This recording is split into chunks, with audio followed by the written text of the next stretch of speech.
कि जो स्टूडेंट्स हैं, स्टूडेंट्स किराया जो है वो 50% लेस होगा जी। वो मॉर्निंग टाइम तो ये लेते हैं। आप हमें देखें कि मॉर्निंग टाइम इन्होंने किराया ले लिया, लेकिन बट मैं ये कहना चाहूँगा कि इवनिंग के टाइम क्या स्टूडेंट नहीं रहता, तो वो तब भी तो स्टूडेंट ही है। तो इसी को देखते हुए हमने एक ट्रांसपोर्ट कमिश्नर को, हमने यूथ कांग्रेस ने एक लेटर लिखा है कि हमें एक स्टूडेंट पास इशू होना चाहिए स्टूडेंट के बच्चों को, यूनिवर्सिटी के बच्चों को। और टीवी देख रहे हैं आप, और आप सभी का स्वागत है पैगाम टीवी के लाइव ब्रॉडकास्ट में। आज हमारे साथ खास बातचीत करने के लिए और खास जो समाज के एक मुद्दे की बात करें, जिस मुद्दे के साथ जो है वो युवा पीढ़ी जुड़ी हुई है और तमाम वो बच्चे वो जो कॉलेजेस में जाते हैं उन सब को लेकर जो है ये मुद्दा सामने आया। जहाँ पर आज हमारे साथ यूथ लीडर कांग्रेस की बात करूँ उदय बैसन जी हैं, और इनसे आज बातचीत करेंगे आखिरकार ये इस इशू को लेकर जो है वो सामने है। सबसे पहले तो अंकुश भाई आपका बड़ा बड़ा धन्यवाद जो आपने अपना कीमती हमें समय दिया। उदय जी, किस मुद्दे को हर बार अगर कांग्रेस की बात, कांग्रेस यूथ की अगर बात करें तो कांग्रेस यूथ ये दावा करती है कि हम यूथ के साथ है, और जो युवा है, युवा पीढ़ी का खासकर कांग्रेस यूथ जो है वो कहती है कि हम ध्यान रखना। लेकिन किस विषय को लेकर आज आप सामने आए? सबसे पहले तो मैं आपको उसका जवाब दूंगा जो आपने हमें प्रश्न पूछा है कि जो यूथ कांग्रेस है ये यूथ के साथ हमेशा ही रही है। आप जैसे कि देखते हैं यूथ की कोई भी प्रॉब्लम्स आती है, यूनिवर्सिटीज़ में आती है या बाहर आती है, तो यूनिवर्सिटी में NSUI जो कि साथ रहती है स्टूडेंट्स के साथ, बात यूथ के लिए यूथ कांग्रेस साथ रहती है। अभी जैसे कि आपने देखा कि हम देखते हैं कि यूनिवर्सिटी में 6 बजे के बाद जो स्टूडेंट्स को छुट्टी होती है, क्लासेस अटेंड करके जब छुट्टी होती है, तो जब प्राइवेट बसेस में जाते हैं बच्चे, तो वहाँ पे क्या होता है कि कंडक्टर बोलते हैं कि आप 6 बज गए हैं तो छुट्टी हो चुकी है, तो बच्चों को लेसलेशन नहीं देते किराए की। तो यानी कि जो आम पैसेंजर से फेयर लिया जाता है वही स्टूडेंट से भी लिया जाता है। बिल्कुल बिल्कुल, जो कि आई थिंक काफ़ी समय पहले की बात है कि जब क्या कहते हैं, जब हम छोटे छोटे थे तो तब एक ऑर्डर निकला था कि जो स्टूडेंट्स हैं, स्टूडेंट्स का किराया जो है वो 50% लेस होगा जी। वो मॉर्निंग टाइम तो ये लेते हैं। आप हमें देखें कि मॉर्निंग टाइम इन्होंने किराया ले लिया, लेकिन बट मैं ये कहना चाहूँगा कि इवनिंग के टाइम क्या स्टूडेंट नहीं रहता, तो वो तब भी तो स्टूडेंट ही है।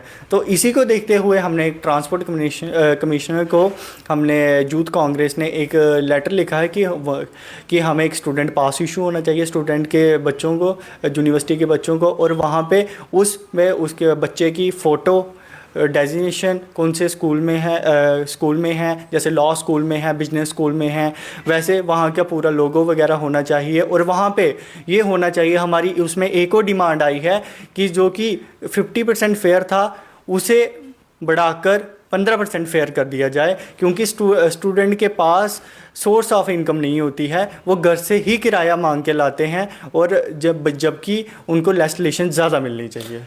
लेकिन वहीं पर आपने जिस तरह से लेजिस्लेशन की बात की, तो पहले आप कह रहे हैं कि 50%, अब आप कह रहे हैं कि 15%, यानी कि अगर 15% अगर आप आपको मानते हैं कि अगर ट्रांसपोर्ट कमिश्नर आपको 15% जो है वो उस भाड़े पर अगर बच्चों को जो है वो कॉलेजेस के लिए फेयर देते हैं, लेकिन आखिरकार जो आम, यानी कि अगर वो जो प्राइवेट बस चालक है या कोई भी प्राइवेट व्हीकल है, तो वो किस तरह से अपनी भरपाई कर पाएगा? आप जैसे कि देखें कि स्टूडेंट है, सिर्फ हम कह रहे हैं कि यूनिवर्सिटी के जो स्टूडेंट हैं उन्हीं को ही ये पास इशू होगा, बल्कि अदरवाइज़ किसी को नहीं होगा। जो गवर्नमेंट यूनिवर्सिटी में पढ़ता है, जो गवर्नमेंट के अंडर आता है, उसी को ही मिलेगा, बाकी स्टूडेंट्स जो हैं उनको नहीं मिलेगा। मतलब यानी कि आपका ये कहना है कि जो यूनिवर्सिटीज़ के अंदर, चाहे वो जम्मू यूनिवर्सिटी हो या अन्य यूनिवर्सिटीज़ हो, उनके अंदर जो बच्चे पढ़ रहे हैं खाली उन्हीं को पास प्रोवाइड किया जाए? बिल्कुल बिल्कुल, क्योंकि जो गवर्नमेंट है, गवर्नमेंट सिर्फ गवर्नमेंट के बच्चों के लिए ही फेयर देगी। क्योंकि आप देखें जो कि प्राइवेट स्कूल के बच्चे हैं वगैरह वगैरह, वो अपना किराया 50% के ऊपर ही देंगे, लेकिन बट जो जम्मू यूनिवर्सिटी के स्टूडेंट के बच्चे हैं या सेंट्रल यूनिवर्सिटी के हैं, उनको 15% ही फेयर पे किराया देना चाहिए। ये हमारी मांग है उनसे। तो यानी कि अगर यूनिवर्सिटीज़ की बच्चों की अगर मैं बात करूं तो कांग्रेस यूथ फिर एक और बार जो है वो सामने आई है, और साफ ये कहा जा रहा है जितनी भी सरकारी यूनिवर्सिटीज़ है जनाब जो जम्मू कश्मीर के अंदर रन कर रही हैं, उसको लेकर एक मेमोरेंडम जो है इन्होंने ट्रांसपोर्ट कमिश्नर को दिया है, और अब ट्रांसपोर्ट कमिश्नर के द्वारा क्या रिस्पॉन्स आता वो देखने को होगा।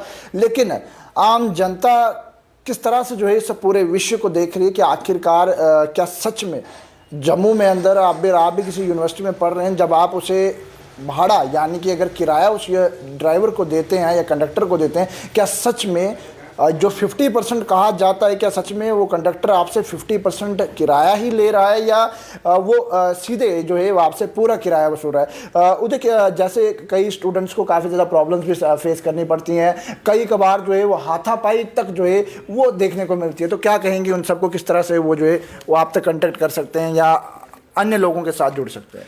मैं तो कहूँगा कि जिनके कंडक्टर स्टूडेंट के साथ बदतमीज़ी करते हैं, मैं तो यही कहूँगा सबसे पहले स्टूडेंट्स के साथ कि अपील करता हूँ कि आप उनके साथ बदतमीज़ी ना करें।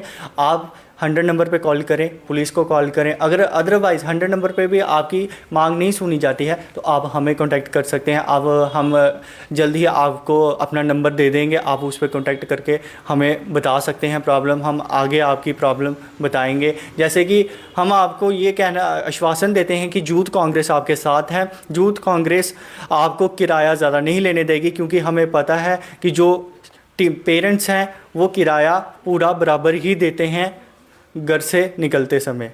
और मैं ये कहूँगा कि हम 15% फेयर करवा के ही छोड़ेंगे, उसके लिए हमें कुछ भी करना पड़े। तो चलिए जी, कांग्रेस का कहना है। और यूथ कांग्रेस की बात करूं तो यूथ कांग्रेस कह रही है कि अब 15% फेयर को लेकर जो है वो डिमांड ट्रांसपोर्ट कमिश्नर के साथ रखी हुई है। लेकिन अब किस तरह का रिस्पांस जो है वहां से देखने को मिलेगा और किस तरह से जो है ये पूरे विश्व को लेकर जो संज्ञान लिया जाएगा वो भी ज़रूर आप तक अपडेट करने की कोशिश करेंगे। और पैगाम टीवी की खबरों को यूं ही फॉलो, लाइक, शेयर करना ना भूलिएगा। कैमरामैन राजवीर के साथ जम्मू।